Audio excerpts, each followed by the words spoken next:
नमस्कार दोस्तों, मैं योगेंद्र पाल एक बार फिर आपका स्वागत करता हूं वीडियो ट्यूटोरियल की इस श्रृंखला में जिसका नाम है pyramid problems in C.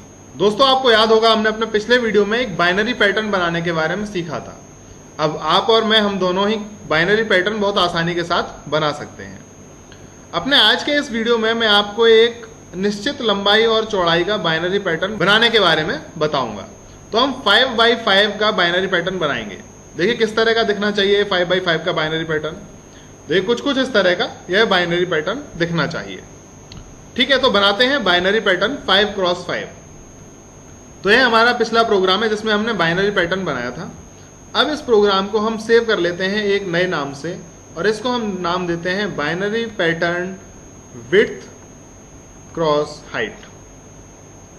Save कर लेते हैं। अब क्या करें, देखिए जब हमें विड्थ और हाइट रखनी है तो जाहिर सी बात है हमें विड्थ और हाइट ये दोनों चीजें भी यहां पर रखनी होगी। तो हमने क्या किया, यहां पर डिजिट तो हमारी ऑलरेडी हो ही रही है प्रिंट, बस एक काम करते हैं हम हाइट निश्चित कर लेते हैं। तो हाइट हम किससे नापते हैं, अभी तक लाइन से नापते हैं, कितने नंबर ऑफ लाइन्स हम प्रिंट करवाना चाहते हैं। तो जरा देखिए, हम टोटल 1 2 3 4 और 5 लाइन्स प्रिंट करवाना चाहते हैं और हमारी डिजिट्स कितनी प्रिंट होनी चाहिए, 1 2 3 4 और 5 डिजिट्स प्रिंट होनी चाहिए। ठीक है, तो एक वेरिएबल लिया लाइंस और क्या किया हमने, फॉर जब तक लाइंस नहीं सिर्फ लाइन कर लेते हैं, लाइन इक्वल टू 1, लाइन 1 से लेकर जब तक लाइन की वैल्यू छोटी और बराबर है 5 से तब तक लाइन में एक एक जोड़ता रहे। ठीक है, और जब यहां पर आएगा तो डिजिट क्या है 1 और कब तक, डिजिट 5 तक। यही तो 100 तक तो अब हमें नहीं प्रिंट करवाना, 5 तक डिजिट में प्लस प्लस करता रहे और फाइनली कहां पर आए, यहां पर आने के बाद क्या करे, जब 5 डिजिट प्रिंट हो जाए तो क्या करे, प्रिंट करे एक नई लाइन, न्यू लाइन। ये देखिए यही चाहते हैं हम। क्या हो रहा है यहां पर, पहला लूप क्या कंट्रोल कर रहा है, number of lines. Second loop दो काम कर रहा है, एक तो विड्थ भी कंट्रोल कर रहा है 1 से लेके 5 तक के, और दूसरा इसको सप्लाई भी कर रहा है क्या, डिजिट, कि क्या डिजिट प्रिंट होनी चाहिए। सेव कर लेते हैं इस प्रोग्राम को, बिल्ड करते हैं और रन कर लेते हैं। तो देखा आपने, होने लगे प्रिंट एकदम सही वैल्यूज 1 0 1 0 1 1 0 1 0 1। तो इस तरह से हमने 5x5 का बाइनरी पैटर्न प्रिंट कर दिया। लेकिन क्या यह सही तरह से प्रिंट हो रहा है, एक बार देखते हैं हमारा ओरिजिनल बाइनरी पैटर्न कैसा था, कंपेयर करते हैं उसके साथ। ये देखिए, ये था हमारा बाइनरी पैटर्न। पहली लाइन 1 0 1 0 1 और दूसरी लाइन 0 1 0 1 0। एक बार इस तरह से देखिए, पहली लाइन में क्या आ रहा है 1, दूसरी लाइन 0 से स्टार्ट हो रही है, तीसरी लाइन 1 से, चौथी लाइन 0 से और पांचवी लाइन 1 से। तो 1 0 1 0 1 आना चाहिए, लेकिन हमारे इसमें क्या आ रहा है 1 1 1 1 1। क्या हुआ, कुछ गलती हुई है। देखते हैं क्या गलती हुई है हमसे लॉजिक में। तो यह हमारा प्रोग्राम है।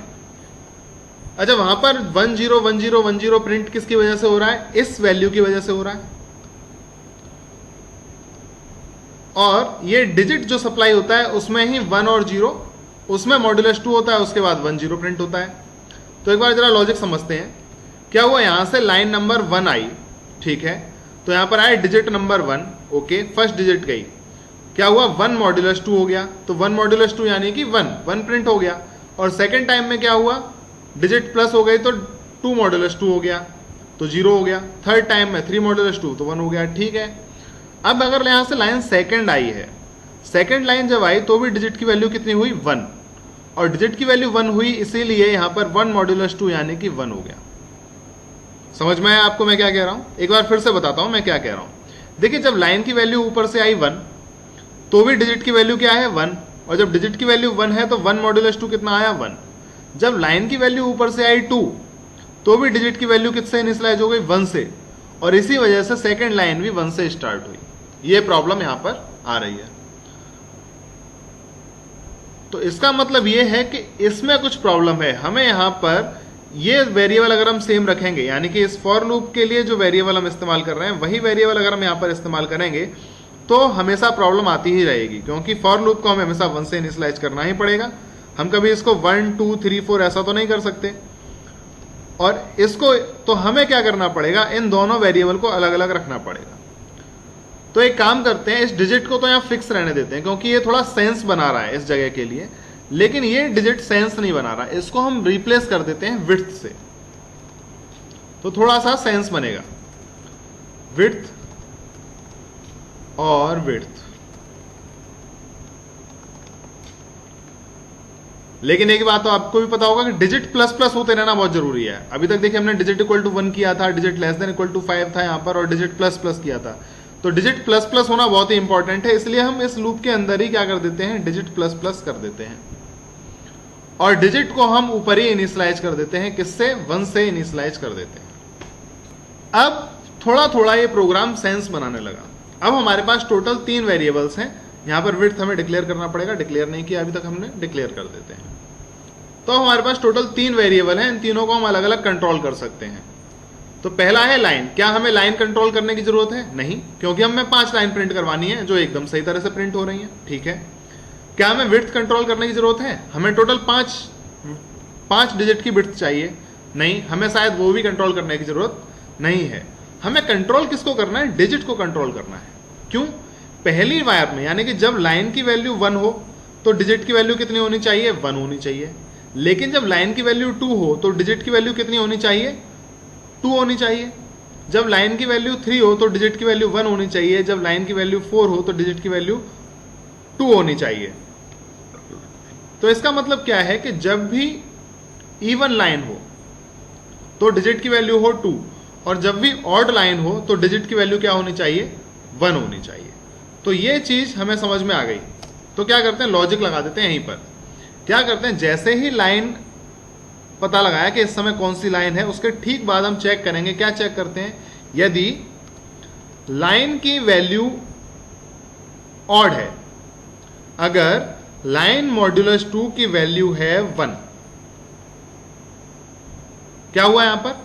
देखिए, लाइन मॉड्यूलस 2 अगर 2 से भाग दें और बचे 1, तो इसका मतलब यह एक ऑड नंबर है, तो हमें ऑड लाइन मिल गई। अगर ऑड लाइन हो तो डिजिट की वैल्यू कितनी रहनी चाहिए? 1। लेकिन अगर लाइन ऑड नहीं हो, तो अगर ऑड नहीं होगी तो लाइन किस तरह की होगी? इवन होगी। तो डिजिट की वैल्यू कितनी होनी चाहिए? 2 होनी चाहिए। यह हमारा लॉजिक बना। सेव कर देते हैं इस प्रोग्राम को, कंपाइल करते हैं और रन करते हैं। ये देखिए, हुआ 1 0 1 0 1, फिर 0 1 0 1 0, फिर 1 0 1 0 1, फिर 0 1 0 1 0, और फिर लास्ट में 1 0 1 0 1। कंपेयर करें अपने ओरिजिनल पिरामिड के साथ इसको, ये देखिए एकदम सही प्रिंट हो रहा है। तो इस तरह से हमने एक निश्चित विड्थ और हाइट का बाइनरी पैटर्न बना सकते हैं। तो आप एक बार यहां पर विड्थ और हाइट चेंज करके देख सकते हैं। अगर आपको विड्थ चाहिए 50 और हाइट चाहिए 50, देखिए विड्थ मान लीजिए हमने 50 ली और हाइट भी ली हमने 50, लाइन को हम यहाँ हाइट कह रहे हैं। तो देखिए किस तरह से पिरामिड प्रिंट होगा।